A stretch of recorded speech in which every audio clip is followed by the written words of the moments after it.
Hey everyone, welcome to episode 26 of the RV Canucks podcast.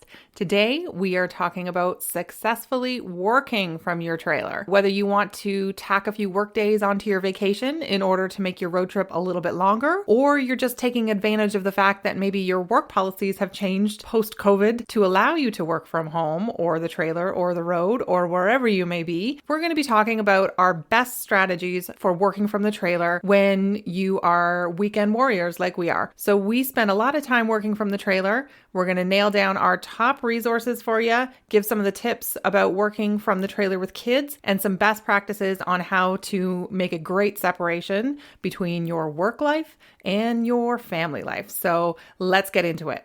Okay, so we all know that COVID has changed the RV landscape. We've seen that play out in a multitude of ways, from a lack of new RVs to buy, a ton of new people getting into RVing, maybe not the availability you would expect at your favorite parks. People starting podcasts.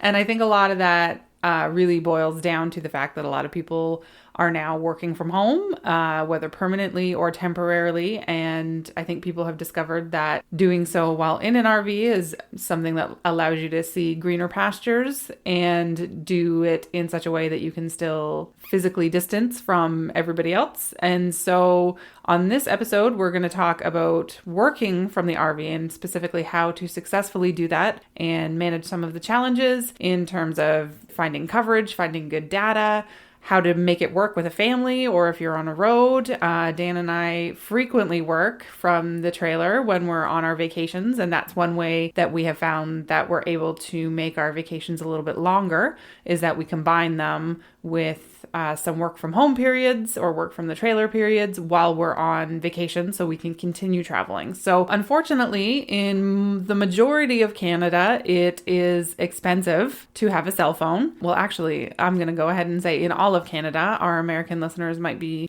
shocked to find out how much we actually pay for cell phones, because we all have American TV up here. So we see the Verizon and the T-Mobile ads and the AT&T ads that have outrageously low data plans. So just be glad you're not us, because we pay a whole lot more than you do. Okay, so let's dive in maybe and start with coverage. That's probably one of the biggest challenges a Canadian RVer is going to face when trying to work from their RV, certainly in Canada. Yep, absolutely. Coverage is important. Really, I think it goes without saying that you need a phone and you need internet access to work. And if you're going to camp at a provincial park in Ontario, you're not going to have great coverage. And that's mostly because there isn't great coverage in rural parts of Ontario to begin with. Mm-hmm. And many of these parks are kind of in remote, picturesque areas, and that's fine because that's the kind of areas that we want to protect. But you're really going to struggle to find good coverage with just your average cell phone.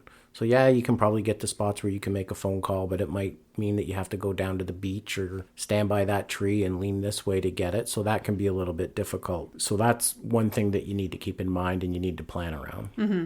And I would even go ahead and say if you're camping at an RV park, if it's in a more rural location, high-speed internet is a huge challenge in our rural communities, particularly in Ontario, and I would gather in the rest of Canada as well. Whereas you might get Wi-Fi, or they might advertise guest Wi-Fi, but it might not be that fast. Well, and the other challenge is you might only actually be able to pick up the signal near the front desk or near the gatehouse, and a park might, like Algonquin, would advertise that they have Wi-Fi. Well, Algonquin is a huge park, and it's not practical to have Wi-Fi across the whole park. So really what this means is that if you can make your phone work and you can hotspot, you can really burn through a lot of data, depending on what you're doing. Do you want to tell them about all the data we burned through during hockey playoffs? Well, because this is COVID times and we were just dying for something, we were really excited to follow the NHL playoffs this summer while we were camping from the trailer, and we used Melina's phone and her plan and, an app that she's got on there, and we were able to watch a lot of hockey, but we burned through a lot of data watching the Toronto Maple Leafs. Mm-hmm. We had a nice hefty bill at the end of that month. And we have this was just before. We have an unlimited plan now, but even still, that's probably something to mention. An unlimited plan isn't unlimited. We only get 10 gigs of high speed data, and then the speed slows down. So even though technically we're getting unlimited, it's not unlimited. It's metered after that. But we did have overage charges that month, and it was quite a hefty bill. But hey, hockey. We're trying to get through a pandemic. Yeah.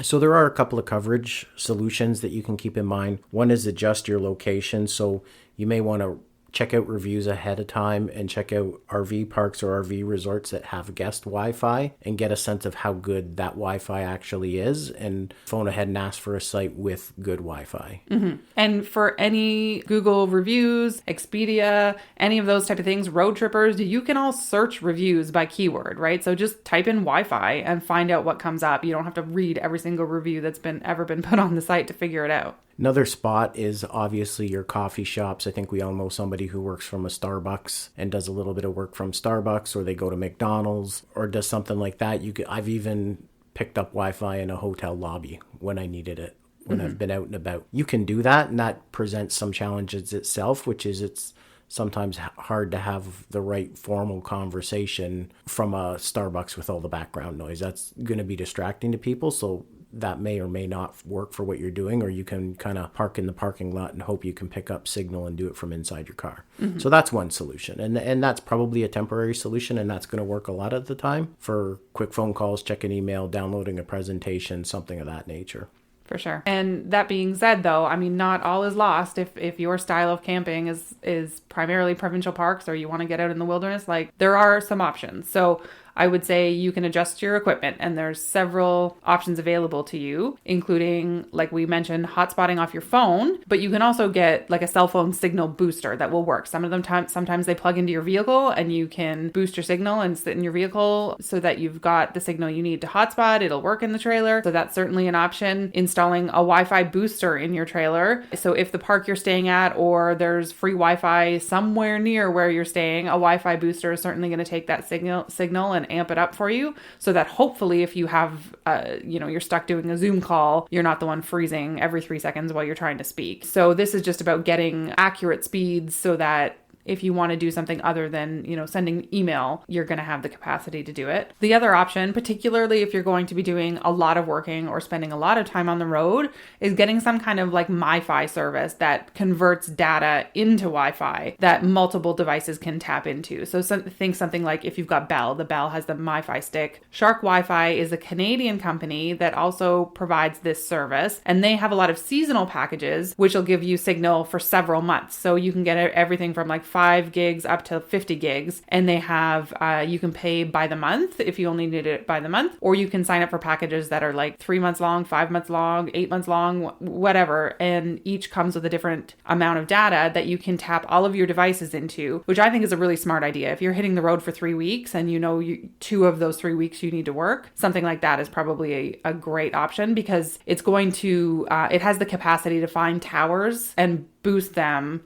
So even if you're in a dead spot where you don't have Wi-Fi available, you're still getting comparable speeds to Wi-Fi. Don't think about this as just another cost. It's an investment to enjoy your time. And it's not just for work. It can be for somebody who needs to work on a school project or a school assignment or do something like that. So it's not just all about work. There's legitimate reasons to want to get good Wi-Fi, and makes it worth your while to enjoy your experience and get out there and see a little bit more. Absolutely. And it's something like this that where you've got a package where you have it for a finite period of time means that you're not roped into something you're paying for every month when you're not on the road. Like, this is something you could purchase once a season, and you're not roped into any sort of like data contract on that changes the terms of your current cell phone plan. Right. And maybe that's a good time to talk about traveling stateside and cell phone plans and how we kind of handle that challenge. Yeah. So obviously you've heard we travel to the States a whole lot. You do have the option now of going to the States and buying a SIM card, like a prepaid SIM card, which before 2017, you could not do that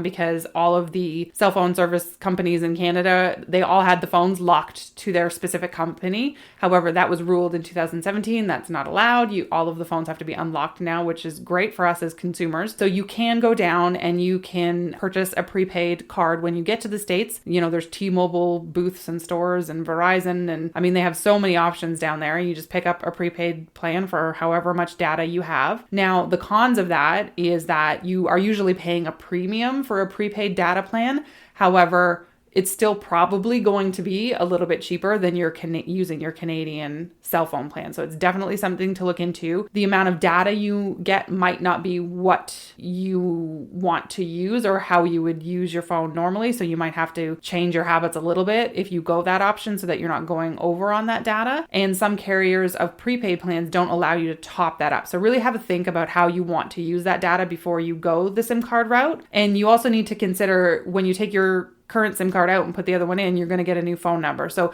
if you go that route, make sure somebody at home has your new number. You communicate that for emergencies and whatnot, so you're able to be located by family at home if need be. What we do when we travel is we do use the travel plan from our Canadian carrier. So almost all of them in Canada now, I believe, are $7 a day. But keep in mind that's per phone. So if you're going to the States for 2 weeks RVing for a family of 4, that's $392 on top of the insane amount that you're already spending on your phone bill. So if the 4 of us went down and had our phones on all day long, plus our normal cell phone plan, that's almost $700. And that's a whole lot of money that could go to some cool stuff on your vacation. So what we do with our girls is we leave it up to them to decide how many days of data they would like to use. And because the data is charged per day, it's $7 per day, they can decide when they want to use it because they have to pay for it. So Fiona, for instance, the last time we went down, she wanted to do a video chat with her friends, and she had coordinated it that there was like 4 or 6 friends who wanted to get on a video chat at a certain time. So she decided, okay, well, that's the day I'm going to turn on my data because I already have this pre-planned call with my friends and I don't want to miss it.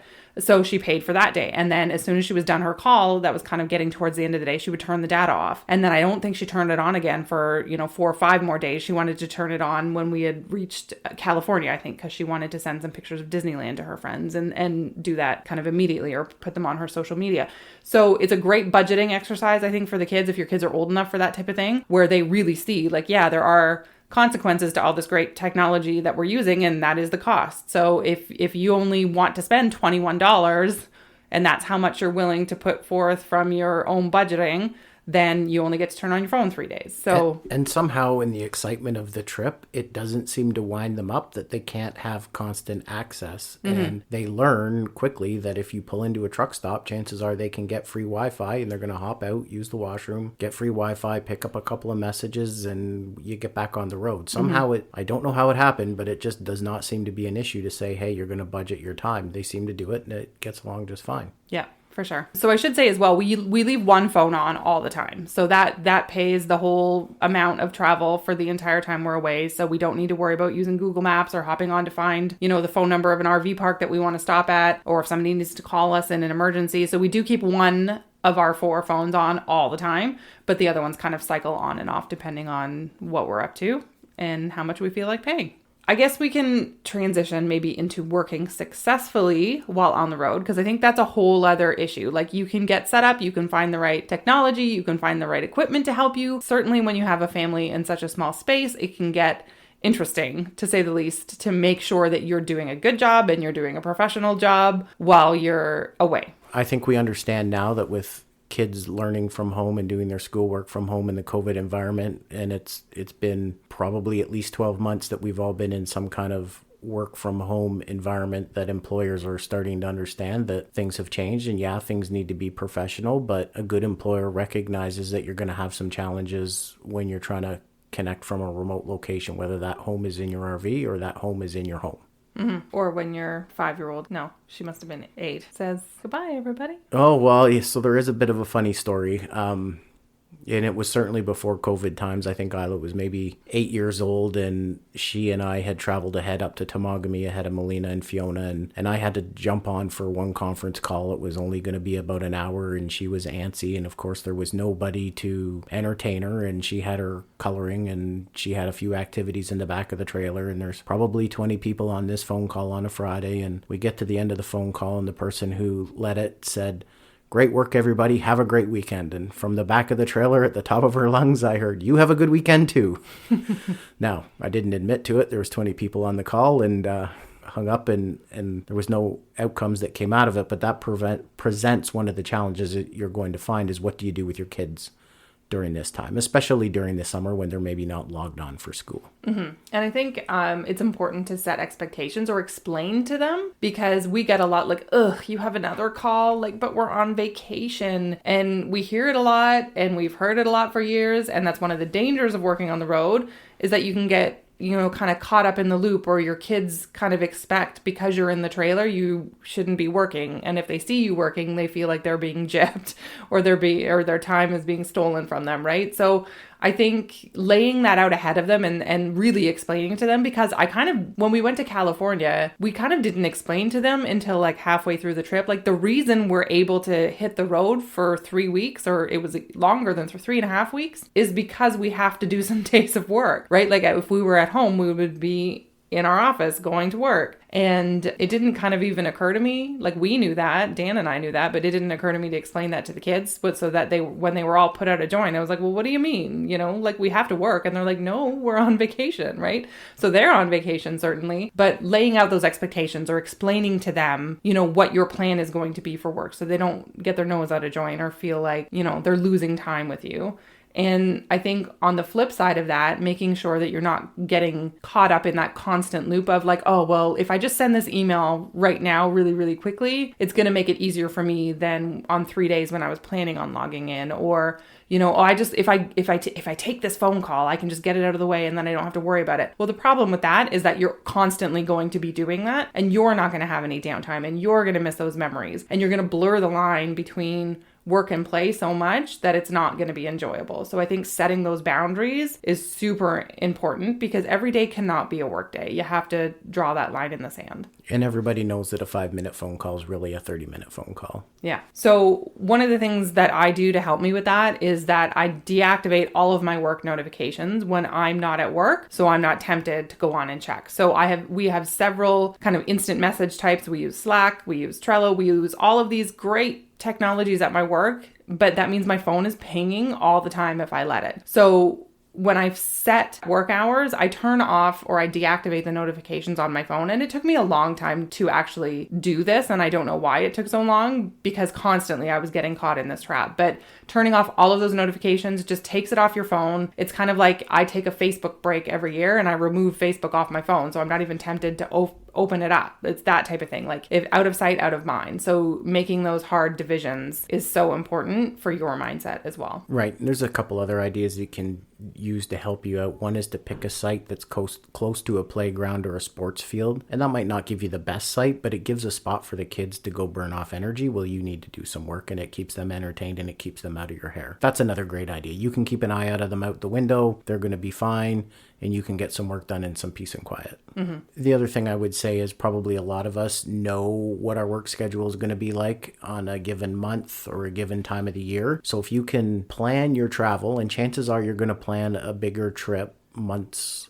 in advance because you're going to make reservations, then you can probably have a pretty good idea of where you need to be at a certain time to have the right access to data or Wi-Fi or cell signal. So plan your trip accordingly. So if you know that the first Friday of every quarter or the first Monday of every month that you need to do a big phone call, then kind of plug that into the calendar and then plan your trip around that and make your trip suit that. Mm-hmm. So, and that might mean you work for a week, you travel for a week, you work for a day, you travel for 2 days. Like, the way you do that is, I mean, it's entirely up to you and your organization and your boss and however you want to work it. But it might not mean that you're working for a full week, then taking 2 weeks off, or it might be a bit of a half week situation. And that's okay too, to be a little more fluid with it. And it kind of actually, I found from experience, it makes you available so that things don't stop. Mm-hmm. You know, I work at a place that expects you to take your vacation, and it's a use it or lose it kind of place, and they're supportive of taking vacation. But I think what I would say is that if you want to take vacation 2 days a week in the summer, that's okay. There's no reason you can't work from your trailer the other 3 days, or vice versa. Mm-hmm. So don't be afraid to split up your work weeks like that, and you'll maybe find that you don't get yourself inundated, but make sure, like Melina said, set some boundaries. If Monday, Tuesday, Wednesday are your work days, then make sure that you take Thursday and Friday as your vacation days. Mm-hmm. Something that I find helpful too when I'm working, and just in terms of keeping myself on track for that individual day, is that I use some technology to help me stay on track so that I don't run over. And I know that, if I plan on stopping at 5, I can stop at 5 and walk outside and help make dinner. And something like that is when I make a list, a to-do list. Sometimes I do it on paper, sometimes I use Trello, and I'll have my list of things to do. But if I know that I need to update a blog post or I need to call somebody back, I will not only schedule what I have to do on that to-do list, but I will also give myself a time limit to do that in brackets. Like if it's 2 hours for the blog post, I know between 9 and 11, that blog post has to be done. And that keeps me focused because I know that at the end of the day, I want to be done and I don't want to have to run over and make dinner wait because I'm still working. So it's something I just use for my own personal, accountability to keep me on track so that I'm making myself stick to those limits of work and play that I've set for myself. The next tip I would say is probably one of the big ones, and it's one of the better ones to gain your time back, and we do it all the time, is to use your travel days wisely. If you're sitting in the passenger seat and you're just soaking up the miles anyway, that is the perfect time to go check some emails, reply to them. Even if you don't have cell service, just send some offline emails so that when you connect, they can whip out into the stratosphere and get delivered. Give yourself some voice memos, listen to an industry podcast for professional development, make that phone call. I mean, our girls, they've listened to so many conference calls quietly in the back seat that I bet you they know every piece of corporate jargon there is to know. Like, let's take this offline, or how about we circle back on that, has somehow found its way into their vocabulary because that's how many times they've had to endure conference calls. But sometimes they find them interesting. They ask a lot of questions about what we do. And that's doing those kind of phone calls from the passenger seat sometimes actually makes you a little bit more engaged in what's actually being talked about on the phone call or in the email, because I think we would all agree that it's really easy to multitask behind your laptop on a conference call and read the newspaper and see what's going on Facebook and wait for your name to pop up and they say something. But when you're driving in the seat, riding in the passenger seat, you're actually more present to what's going on. So it's maybe not a bad idea. Think about it. Another great way is to use it to catch up with colleagues. If you're going to make that phone call anyways, it's another way to stay more present in the conversation by doing it from the passenger seat. Mm-hmm. And I lead a large remote team, and so we're encouraged to see those team members, those employees, and we're encouraged to see those customers that we have out there. And I make an effort to try and do that when I'm in their area. And it might mean taking a couple hours out of the day or a half a day, or even just going out with them for the whole day and getting to see them face to face and to make that connection, because that's really important. It doesn't cost the company any more money. I'm doing it on my own dime. I'm in that area. I'm just giving up, I'm making that a work day to go engage with those people. And it's not a bad idea. And I would say, hey, if you don't have a customer, you don't have an employee in that area, it's a great way to just get out and network with colleagues as well, in your industry, perhaps.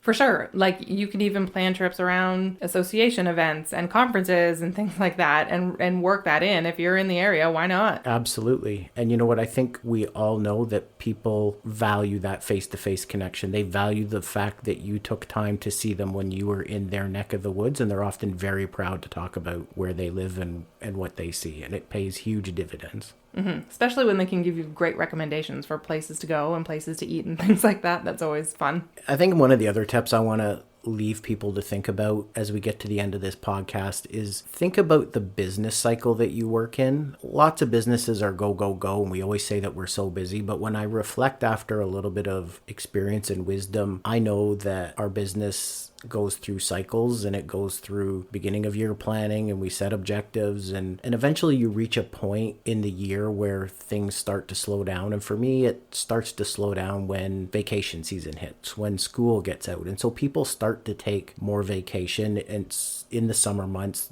July, June, and August. And what I have found is the pace of work slows down, and I often use that time to catch up on projects that I need to do, because there's fewer conference calls, there's fewer meetings, so there's more me time there. So one of the things that I like to do is work for a week and then travel for a week and then work for a week. The whole time you're on the road. You're in your RV, you're enjoying that experience. So be strategic about when you pick those weeks. You might want to work the week before the Canada Day long weekend or the Independence Day long weekend, so July 1st or July 4th, and then you have that short week. Maybe that's the week that you want to either travel or vacation. It doesn't really matter which order that you do it, but be strategic about the way that you do it, because I think if you think about this, you'll realize your business has ups and downs in its pace. Capitalize on those. And speaking of working with family, I have no idea if you can hear what I'm hearing in my headphones right now, but my teenage daughter is directly below us, blow drying her hair right now. And I'm not confident that my editing skills are going to be able to fully take that out. So these are the hazards of working from home. So I hope the audio is okay for you guys right now. And I would like to leave you with probably the most important tip we can give you on this podcast, and that is to create some kind of ritual. Maybe for the start of your workday, maybe for the end of your workday, maybe for both. But basically what you want to do is you want to manufacture some kind of commute, even if you're not taking a commute. So go for a walk around the campground loop, go for a little jog, go for a swim if you're near a beach. Just hop in the vehicle and go get a coffee if you have the ability to do that. Do something that kind of gives you that time to decompress. Even if it's only 10 minutes, it might be a half an hour, whatever works for you. You're going to know the amount of time you need to just kind of take a breath, let everything soak in that you did that day at work, maybe make some mental notes or some physical notes for the next day, and then be able to set it down, right? I think probably one of the biggest challenges is when you go, directly from the bedroom to the kitchen with not even 30 seconds to decompress after work, and you might have had a stressful day and you're expected to just kind of turn it off and reintegrate into family life. That's very difficult to do. So I think for everybody, it's a great idea just to create that little bit of a ritual you can tack on to the beginning or the end of a workday to make sure that your headspace is in the right frame of mind to kind of be fully present either with your family or fully present at work. Yeah, I think that's a great idea that's going to make you better at work and with family.